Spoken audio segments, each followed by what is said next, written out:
माई के अचरावा में दुनिया बसलल बा, ओकर बिना सुना लागे अंगना गुघरवा।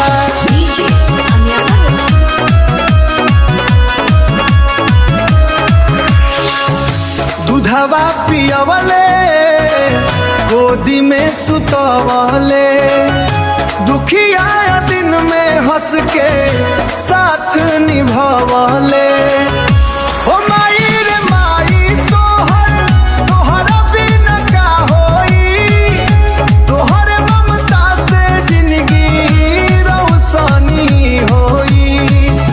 हो माई रे माई तू भगवान से बढ़ के, तोहरे चरण में लागे स्वर्गवा अटके, तोहरे चरण में लागे स्वर्गवा अटके।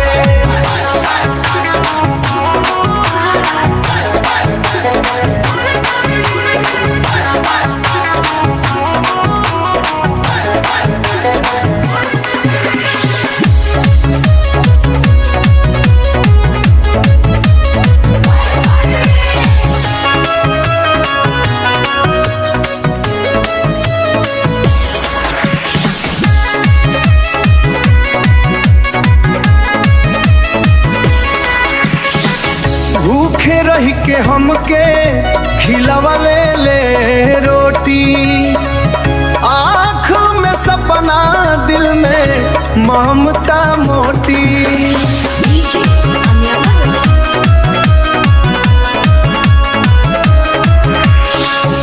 जब जब गिरनी हम राह में माई, हाथ पकड़ के उठवे तू हर दाई।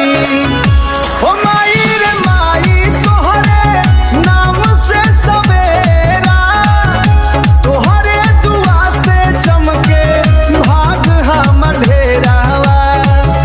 हो माई रे माई तू जिंदगी के छाओ, तोहरे बिना सुना